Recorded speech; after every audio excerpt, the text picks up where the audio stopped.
사단이 총궐기를 하고 짐승의 표를 받을 수밖에 없는 가운데 우리가 지난주 14장에 시온산에 어린 양과 함께 서 있는 그 14만 4천 명의 성도가 이 구원의 새 노래를 부르는 장면을 보여주셨어요. 그러니까 사단이 난리쳐도 교회는 승리한다. 그것과 연결되는 오늘 본문은 또 다른 본문을 보여주시는, 다른 이 장면을 보여주시는데 결국 이 장면도 하나님의 백성을 위로하는 이런 장면이지만은 오늘 위로 이상하게 하십니다. 예, 심판의 모습을 보여주시는 거예요. 그래서 오늘 영원한 복음 첫 번째는 심판의 복음이라는 것입니다. 6절 7절입니다. 시작. 예, 내가 또 보니 다른 천사가 공중에 날아가는데 땅에 거하는 자들 곧 여러 나라와 족속과 방언과 백성에게 전할 영원한 복음을 가졌더라. 그가 큰 음성으로 가로되 하나님을 두려워하며 그에게 영광을 돌리라. 이는 그의 심판하실 시간이 이르렀음이니 하늘과 땅과 바다와 물들의 근원을 만드신 이를 경배하라 하더라. 여러분들, 날아가는 새 천사가 8장 13절에 화로다 했던 독수리를 기억하십니까? 기억하세요? 예. 뭘 기억하겠어요? 아련히 먼. 예.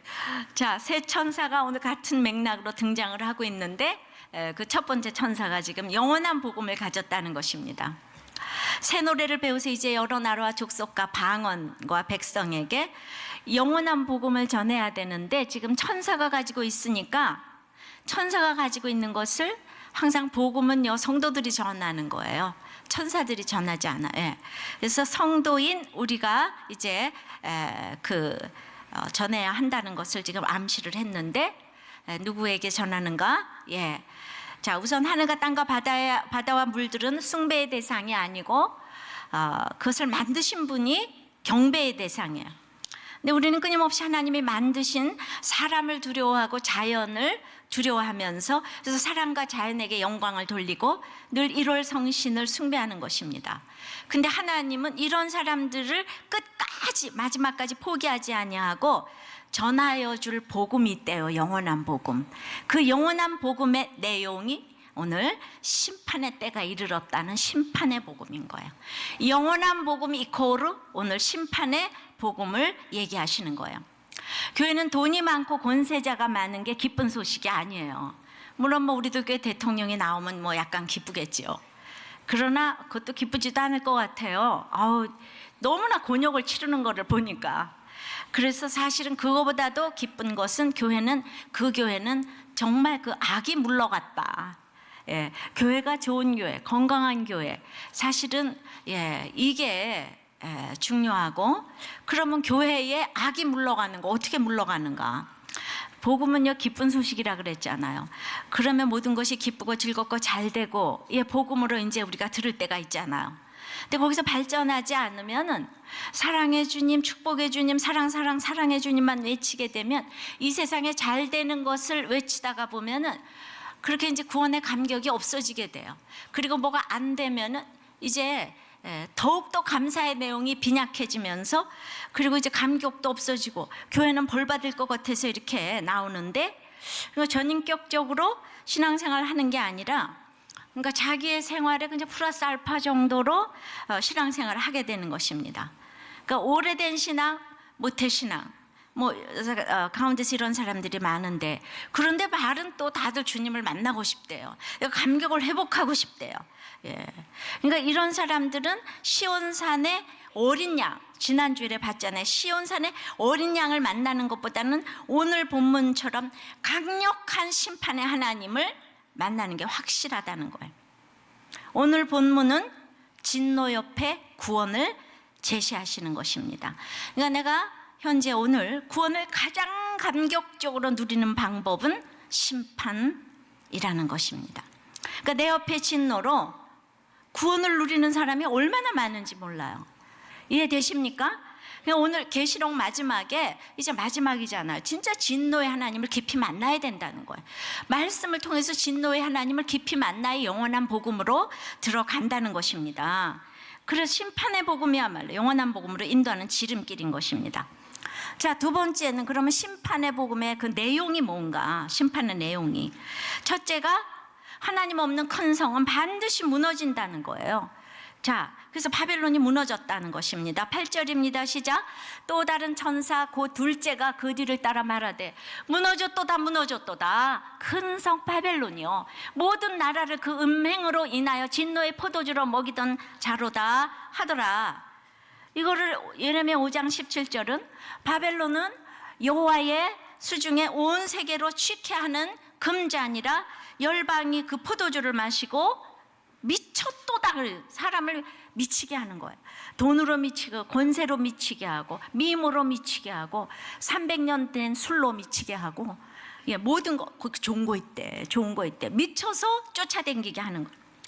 계시록 18장 2절은 힘센 음성으로 외쳐가로되 무너졌도다 무너졌도다 큰 성 바벨론이요 귀신의 처소와 각종 더러운 영에 모이는 곳과 각종 더럽고 가증한 새에 모이는 곳이 되었도다. 그러니까 바벨론은 이스라엘을 포로로 잡아간 무서운 나라였어요. 그 이후로 하나님 나라를 대적하는 반역의 가장 큰 도시를 상징했는데, 물론 이거 로마를 지금 얘기하는 거죠. 여기서는 로마가 잘 먹고 잘 살다 보니까 성도덕이 땅에 떨어져 가지고 다른 나라에까지 급속히 퍼졌고 물질주의도 급속히 퍼졌고, 그러니까 먹고 외괴 토하고 목욕탕이 발달하고 향락 문화가 발달하고, 그래서 그들도 자기네들이 나쁜 건 알아서 규숙감은 절대로 로마의 처녀를 마다하고 그 히브리 처녀를 구해서 로마가 복음화된 것은 그 히브리 처녀들 때문인 거죠. 사실은 300년 동안 내 남편은 안 돼도 내 자녀가 믿어가지고 그렇게 로마가 기독교화된 거죠.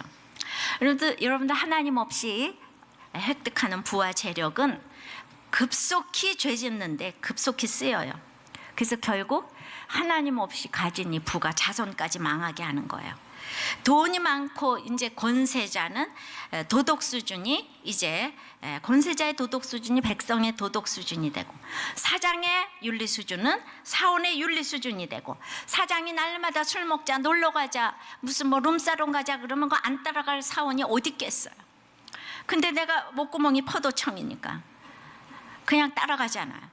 근데 네가 그렇게 섬기던 바벨론이 오늘 무너졌다.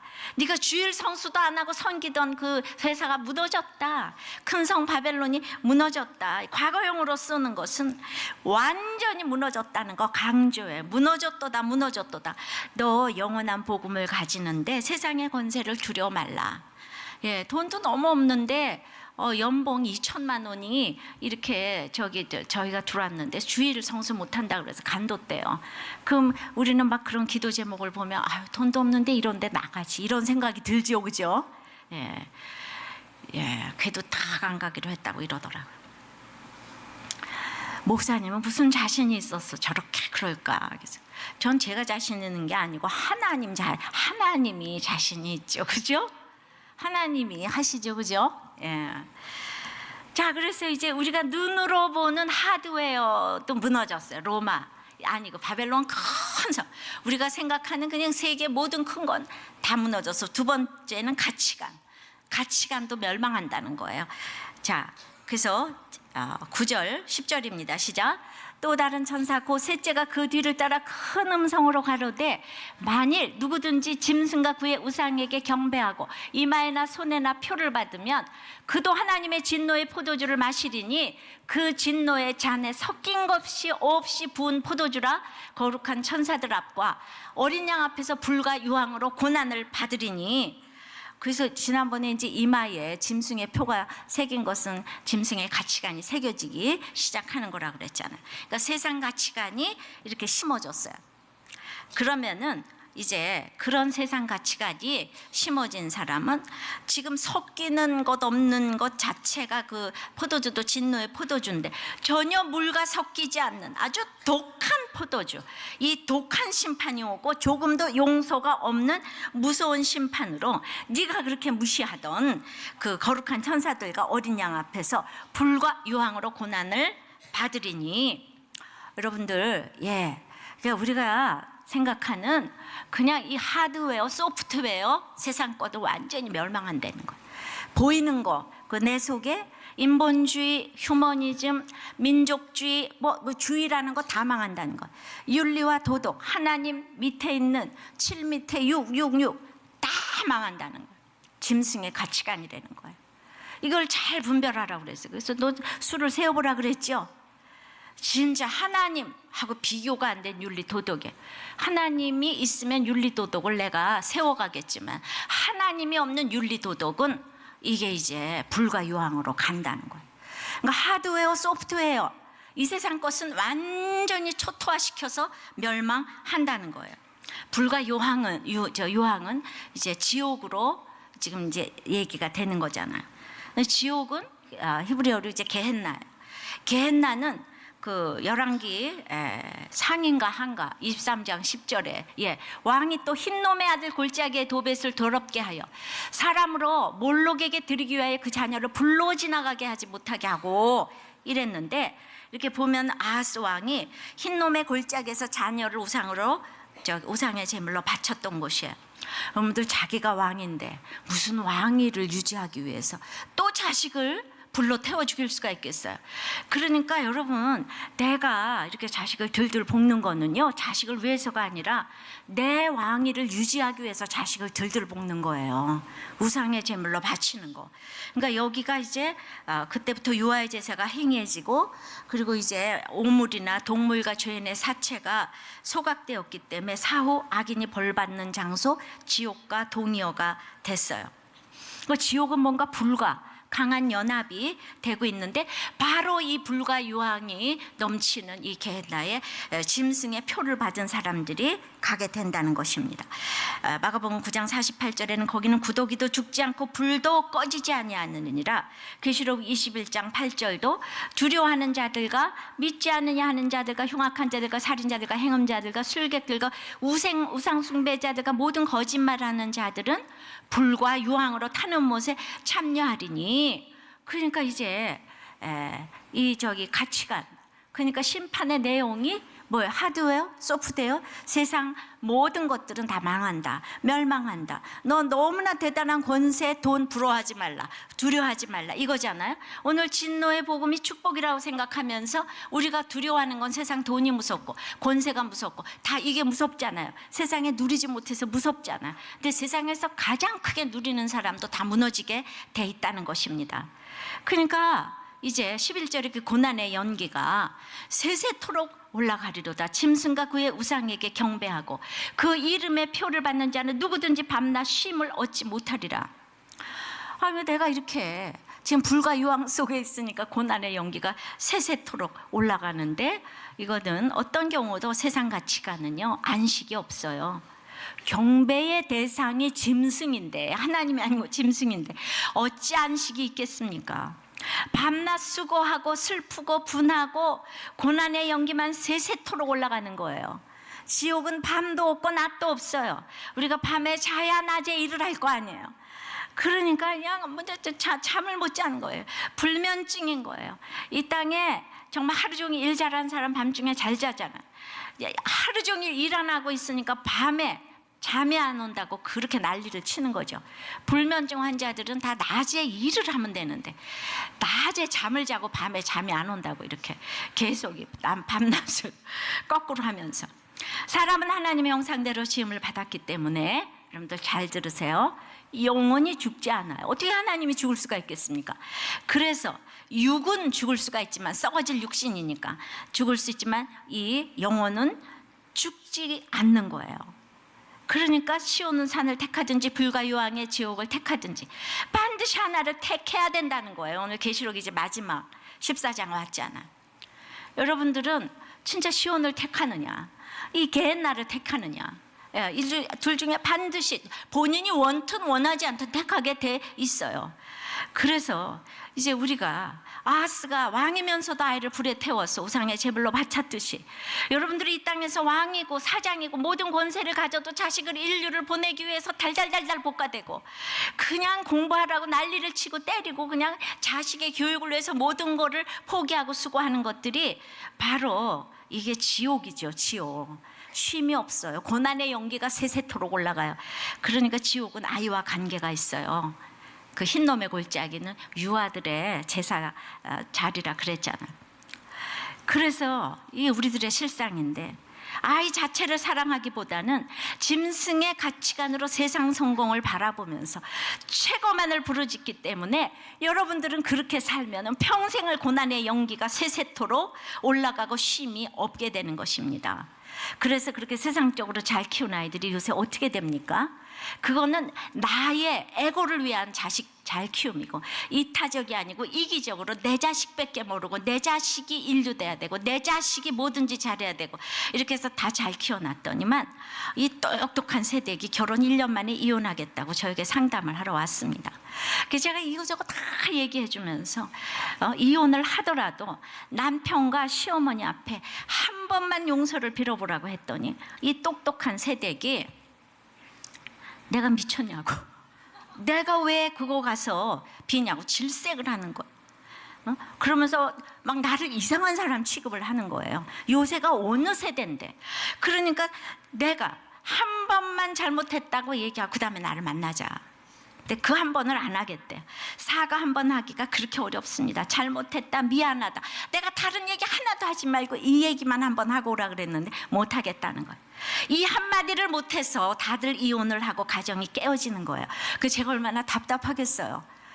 이게 어렸을 때부터 짐승의 가치관으로 키워서 이기고 이겨야 되니까 잘못했다는 건 내가 지는 거야. 부부간에도 이게 안 되는 거야. 야, 그래서 제가 이제 그 똑똑하게 키워서 우리 목자님께서 저한테 이런 보고서를 하나 냈다니까요. 예. 진짜 요새 엄마들이 핵가족으로 키워가지고 그 젊은 세댁들이 살림할 줄을 모른다는 거예요. 그 최고로 키워가지고 그래서 목장을 가보면은 다 살림들을 안 하고 있다는 거예요. 그래서 다 이렇게 그 뭔가 무의도식에 빠졌대. 왜? 자기 최고로 컸는데 내가 이렇게 살림할 사람들이 아닌데, 이 생각이 있다는 거예요. 그 남편은 직장 나갔는데 그렇다고 집에서 살림하는 것도 아니고, 그 젊은 사람들이 아무것도, 그냥 이건 목사님이 엄마 같은 입장으로 가르쳐야 되지 않습니까? 이렇게 저한테. 그래서 내가 오늘 가르칩니다. 이렇게 살림 좀 하고 살아. 그런데 옛날에 우리 엄마들은요, 똑똑해서 그렇게 사는 게 아니고 그냥 저절로 할머니, 할아버지, 삼촌 다 같이 살다 보니까 저절로 이타적인 삶이 몸에 배는 거예요. 근데 지금 핵가족이라서 하나만 키우다 보니까 그 아이들이 그냥 이렇게 그냥 결혼하면 자기밖에 모르게 되는 거예요. 그러니까 집에서 도리어 막 이혼이나 하고 술이나 먹고 이런 아버지 자녀들이 훨씬 시집 잘 가서 잘 산다니까. 오늘 이게 진노의 복음이요. 예, 그냥 금이야 오기야 키운 애들이 다 가가지고 지금 이따위 짓을 한다니까. 내가 왜 잘못했다고 얘기를 하냐고. 난 오늘 이 이상한 복음을 얘기를 하려고 그래요. 그래서 요새는 아이가 없어가지고 학원이고 뭐고 이제 유치원이고 아이들이 없대요. 아이들을 안 낳아가지고. 그래서 뭐 이제 조금 있으면 이제 우리나라에 아이가 하나도 없어질 예정이에요. 예. 그래서 지금 여러분들 잘 키우셔야 되는 거예요.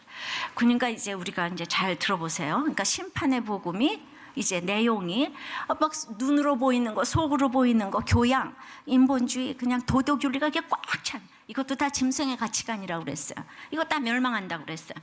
그런데 이제 그러니까 이 짐승의 가치관을 받지 아니하고 이 하나님의 그 가치관으로 살려니까 세 번째는 인내의 복음이 필요한 거예요. 인내의 복음이. 12절입니다. 시작. 성도들의 인내가 여기 있나니 저희는 하나님의 계명과 예수 믿음을 지키는 자니라. 그러니까 짐승표의 가치관을 받지 않아야 되는데, 그러려면은 내가 부모가 사랑해줘서 인내를 할 수 있는 게 아니고 하나님의 계명 과 예수 믿음을 지키는 자. 그러니까 예수 믿음을 지키기 위해서는 그 룰이 있어야 되잖아. 예수 계명을 지키기, 예수 믿음을 지키기 위해서 어떻게 믿음을 지켜야 되는지 사용 설명서, 하나님의 계명, 이 계명을 내가 알아야 지키잖아. 그러니까 이것이 말씀의 가치관이죠, 그죠? 짐승의 가치관을 하나님의 말씀으로 가치관으로 바꾸려면은 성경을 구속사적으로 순서대로 읽어봐야 되는 거예요.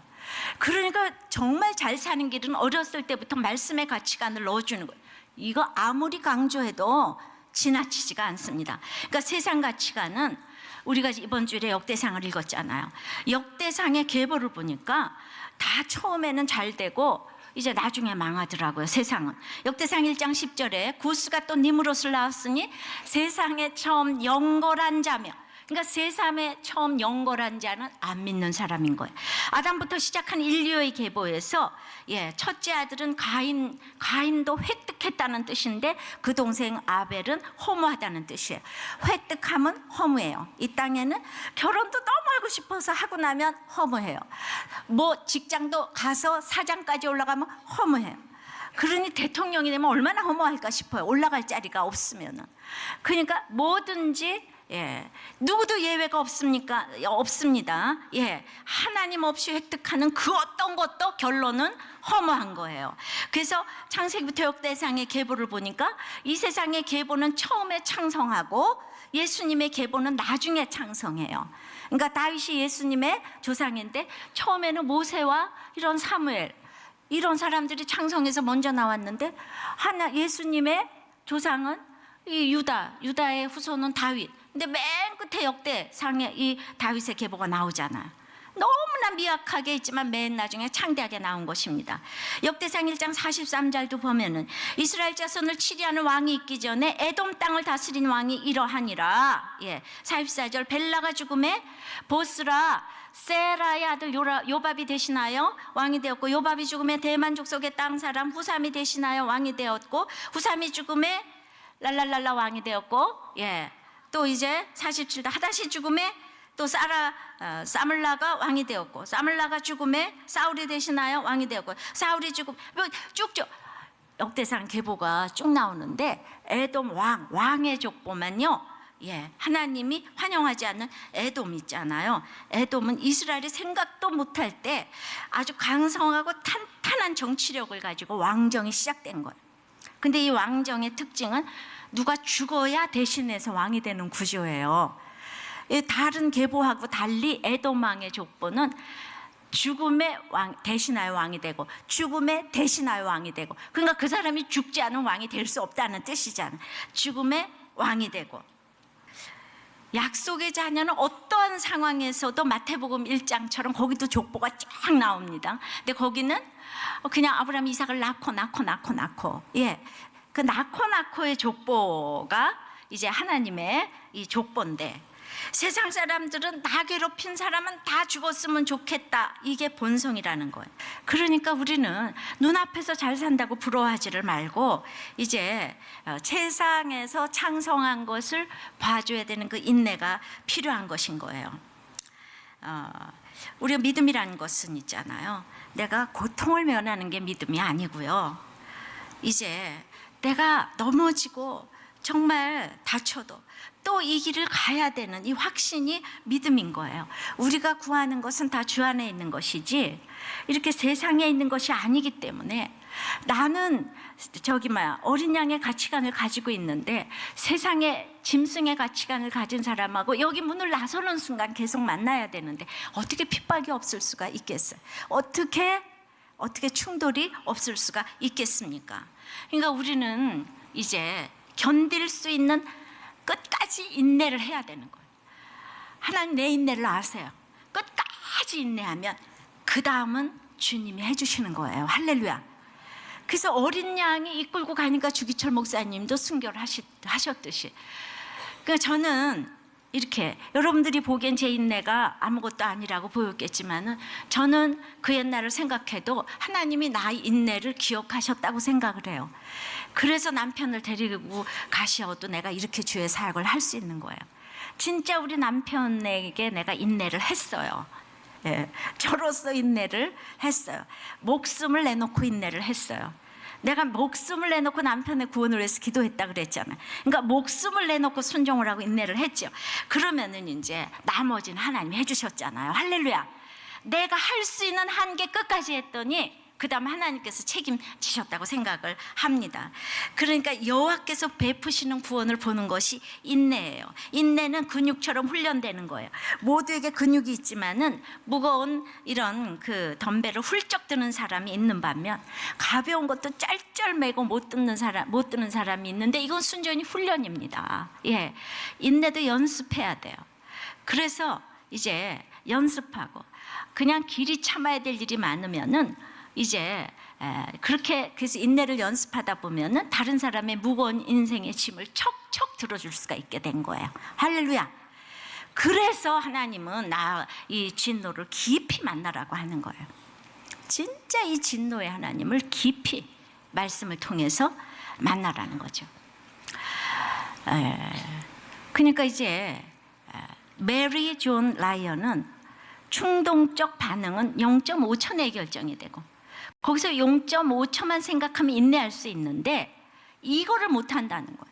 근데 어떤 목자는 내가 뭘 제일 못 견디나 그랬더니 저는 오래 기다리거나 전화 안 받거나 이런 사소한 것에 뒤집어진답니다. 여러분 전화 좀 받으세요. 이렇게 남편을 막 뒤집히게 하십니까? 그러니까 이제 우리는 그 세상 것에 인내해서 성도 인내가 여기 있어서 그러면 내가 뭘 보상으로 받는가? 내가 이렇게 인내하면 나중에 천국 가는 거? 그게 아니고요. 그러니까 이 더러운 것에 죽고 세상 것에 대해서 죽고 의에 대해서 이제 살아나는 거, 의를 쫓아가는 것 자체가 이게 복음의 보상이에요. 내가 목숨 걸고 예배드리는 것 자체가 보상이에요. 자꾸 되는 것이 없다는 것은 말이 안 되는 거예요. 각오는 이 세상에서 우리가 계속 일어나는 싸움이고 지켜내야 될 싸움인 거예요. 주의 말씀에 순종하는 것이 매력이 없고 바보 같고 위험이 따르더라도 주님의 자비하심을 우리는 믿어야 돼요. 헤세드는 주님의 은혜고 자비하심인데 그거는 하나님이 약속하신 말씀을 지키겠다는 표시. 그러니까 내가 이렇게 말씀을 믿고 가면은 그게 하나님의 은혜예요.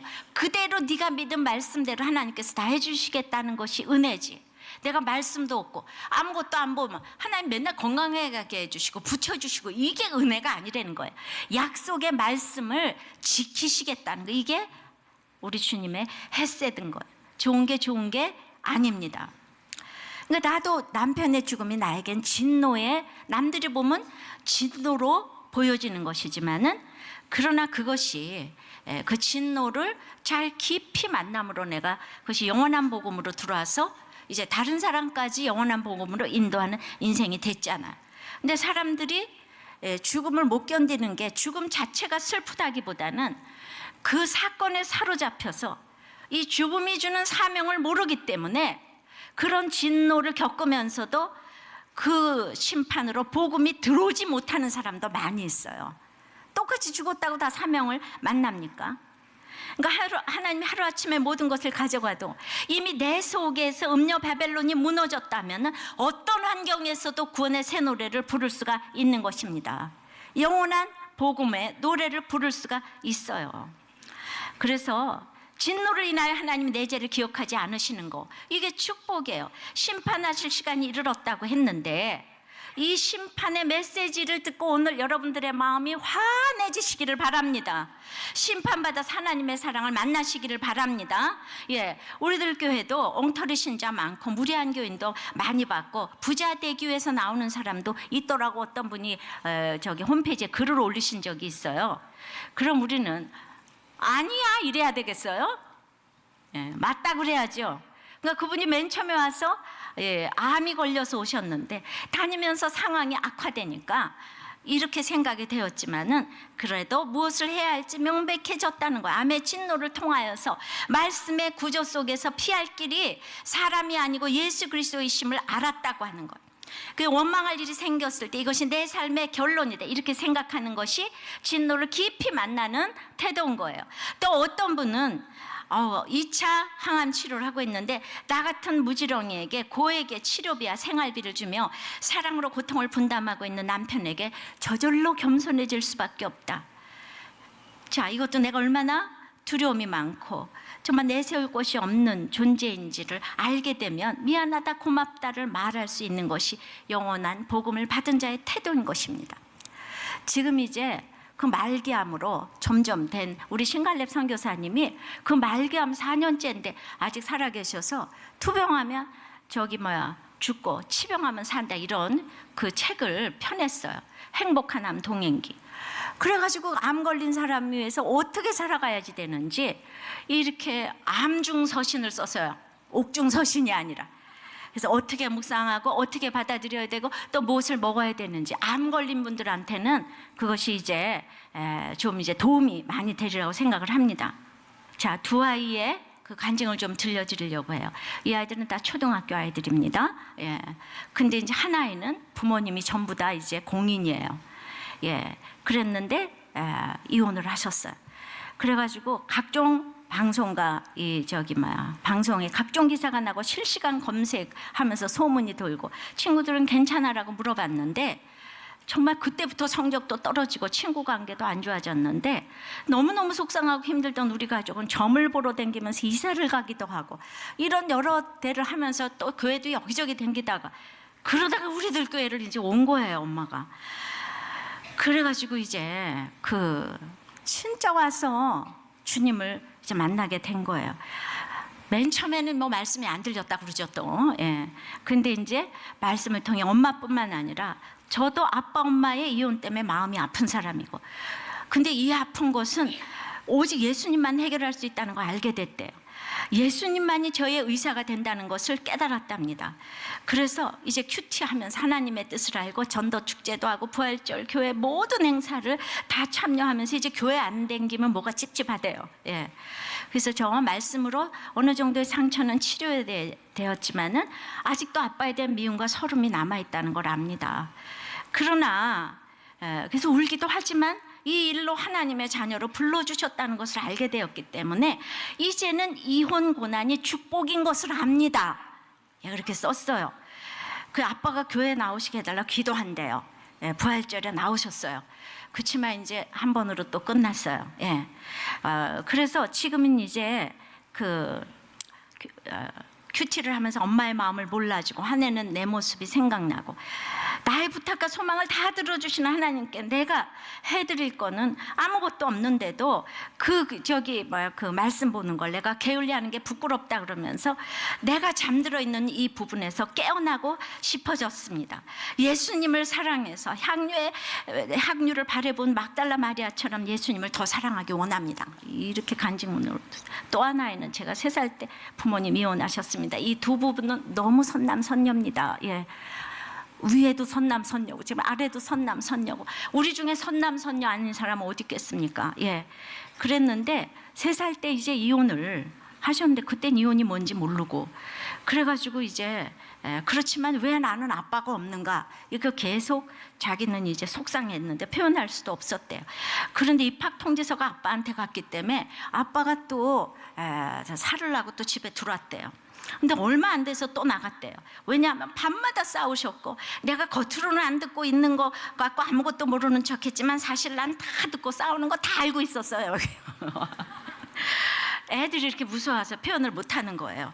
그래서 이제 다시 아빠와 떨어져 지내다가 초등학교 4학년 때 아빠의 결혼 소식을 듣게 되었는데 아빠와 결혼한 사람은 우리들 교회 다니고 아빠를 전도한 사람이었습니다. 그래서 아빠가 교회 가니까 저도 따라서 우리들 교회 나오게 되었습니다. 주중에는 엄마와 살고 주말이 되면 아빠의 집에 갔습니다. 처음에는 아빠가 다녀서 그냥 나오게 됐는데 말씀을 들으며 마음에 와닿고 뜨끔뜨끔할 때가 여러 번 생기고 제 안에 아픈 부분을 예수님이 낫게 해주실 거라는 생각이 들어 예수님을 마음속에 영접하게 되었습니다.